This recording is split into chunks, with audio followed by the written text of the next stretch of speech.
सर्वांना नमस्कार. जय शिवराय, जय जिजाऊ. मी सरपंच गणेश भास्करराव काकर, गट ग्रामपंचायत कार्यालय चिखला खंडाळा येथील सरपंच असून या गेल्या 2-3 दिवसामध्ये जे माझ्या चिखला गावातील वातावरण हे जे दूषित झालेलं आहे त्याची सत्यता, माझी विनंती आहे सर्वांनी अगोदर सत्यता तपासावी व त्याची पडताळणी करावी की त्यामागची सत्यता काय आहे. हा सर्व घटनाक्रम ठरवून पूर्व प्लॅनिंगनुसार केलेला आहे आणि मी सरपंच, गावातील सर्व मंडळी, गावकरी मंडळी यांचा कुठल्याही प्रकारचा पुतळ्याला विरोध नाही आहे. आमच्या गावामध्ये 3 तारखेला पुतळा बसवला. 4 तारखेला सकाळी निदर्शनात आल्याच्या नंतर आम्ही 5 आणि 6 तारखेला 2 दिवस गाव पातळीवर गावाची मीटिंग घेतली. गावातील आमच्या चिखला गावातील वंजारी समाजाचे, मराठा समाजाचे, माळी, सुतार, लोहार सर्व जाती धर्माच्या लोकांनी बोलवलं. सर्वांना बोलवलं मंदिरामध्ये गावातील व त्यांना ती परिस्थितीची जाणीव करून दिली. सगळ्या लोकांचं, गावकऱ्यांचं एकच मत आलं की बा हा जो पुतळा मध्यभागी मांडलेला आहे तो आपण एका ठिकाणी कुठेतरी घेऊ याच्यासाठी, जेणेकरून मध्यभागी घेतला तर गावातला कुठलाही कार्यक्रम घेण्यासाठी अडचण निर्माण होईल किंवा भविष्यात तिथं एखाद्या कार्यक्रमामध्ये त्याच्या शेजारी, पुतळ्याच्या शेजारी चप्पल वगैरे काढल्या जाईल, काही कुटुंबांना घडू नये भविष्यात. म्हणून हा पुतळा ग्रामपंचायतच्या आवारामध्ये मी त्यांना गावामध्ये 3 ठिकाणी जागा, योग्य ती जागा दाखवली व त्याच दिवशी मीटिंगमध्ये 7,500 रुपये मी स्वतः वर्गणी जमा केली. मी स्वतः पुढाकार घेऊन आपल्या गावातील जितके घरं असतील त्या प्रत्येक घराने 1,000 रुपये वर्गणी आपल्याला पुतळ्यासाठी द्यायची आहे हे असं आमचं ठरलं व वर्गणी सुद्धा 7,500 रुपये ती माझ्याकडे जमा आहे. परंतु हे जे संजीवनी वाहक आहे हिने जाणीवपूर्वक ठरवून हे जातीय दंगल, जातीय वाद, जातीय तेढ निर्माण करण्याचे काम ती करत आहे. गावामध्ये आमच्या आतापर्यंत सर्व सलोख्याचे वातावरण होते.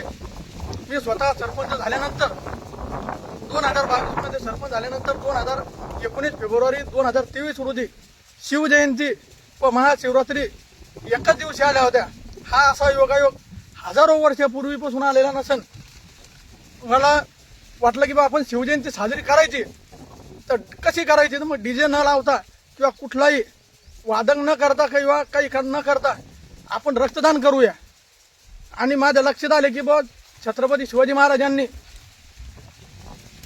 स्वतःचे बोट कापून महादेवच्या पिंडीवर रक्त अभिषेक केलेला आहे आणि रक्त अभिषेक केल्यानंतर स्वराज्य स्थापनेची शपथ घेतली. त्याच नियमाप्रमाणे आम्ही खरी शिवजयंती महाशिवरात्रीच्या दिवशी रक्तदान करून साजरी केली. त्यामध्ये 45 ते 46 लोकांनी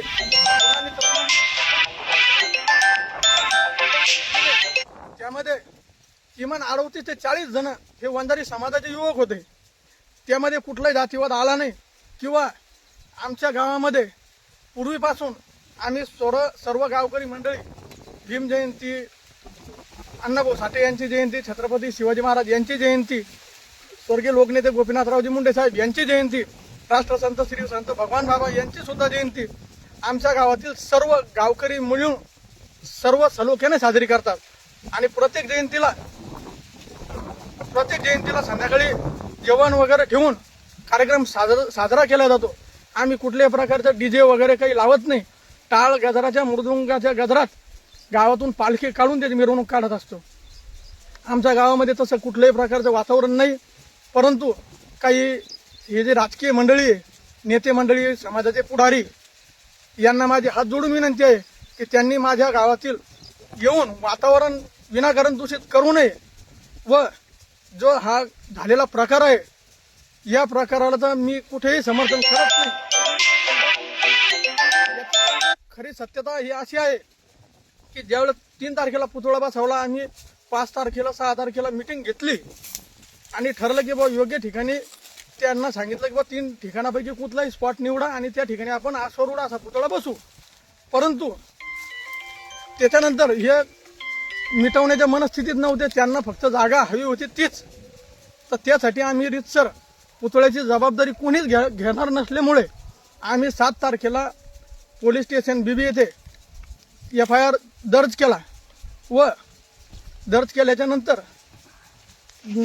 आम्हाला 17 फेब्रुवारी रोजी SDO साहेब यांचे कार्यालयाचे पत्र आले व अवैध असा पुतळा काढण्यात यावा असे त्यांचे आदेश आले.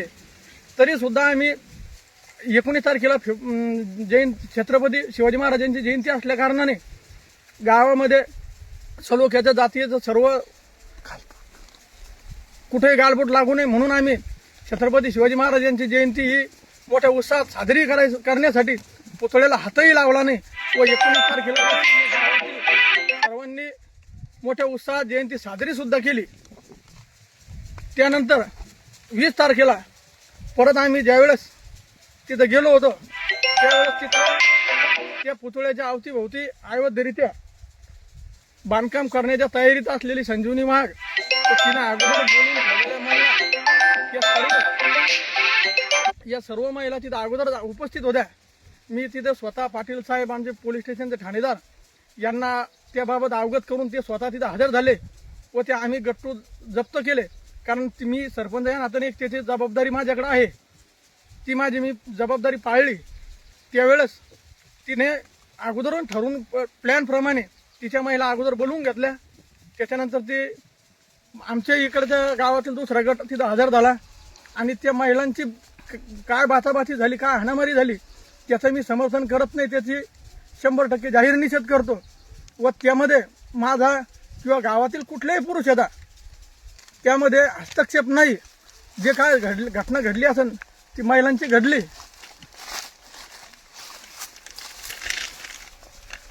ती महिलांमध्ये हाणामारी झाली, ती महिलांमध्ये झाली. कुठल्याही पुरुषाने किंवा कोणी त्या महिलेला कुठल्या हात लावला नाही. आता हे संजीवनी वाहक सांगत असेल की बा माझे कपडे फाडले, सरपंचानं फाडले, कोणी फाडले, कुठलं काहीतरी त्यांनी एक छोटासा तरी पुरावा दाखवा मी तिथे हजर होतो म्हणून. मी हजरच नव्हतो तिथं, मी साईडला होतो. आणि तिचे कपडे तिनं स्वतः फाडले का तिच्या सोबतच्या बायांनी फाडले हे मला माहीत नाही. आणि हा त्यांनी मिळून ठरवून केलेला प्लॅन होता. बाहेरगावचे मंडळी समाजाची तिथं बोलवली, गावामध्ये जातीय तेढ निर्माण करण्याचं काम केलं. तरी माझे सर्व समाज बांधवांना विनंती आहे कृपया करून की कोणी गावामध्ये जातीय सलोखा बिघडन किंवा जातीय वातावरण दूषित होईल असे कृत्य करू नका किंवा बोलू नका. आणि याची सर्व मला जाणीव असल्यामुळे मी स्वतः आज पोलीस स्टेशनमध्ये आत्मसमर्पण करीत आहे. माझी पुराव्यानिशी मी स्वतः तिथे हजर होत आहे. कारण माझ्याकडे सर्व रीतसर केलेले पत्रव्यवहार आहे माझ्या ग्रामपंचायतीनं केलेले. आणि पुतळ्याला परत एकदा सांगतो की माझ्या चिखला गावातील कुठल्याही व्यक्तीचा, समाजाचा, कुठल्याही माणसाचा सुद्धा पुतळा बसविण्यासाठी विरोध हा नव्हता आणि नाहीच. धन्यवाद. हे पटकन शेअर करा, गाडीत बसा, गाडीत बोलू.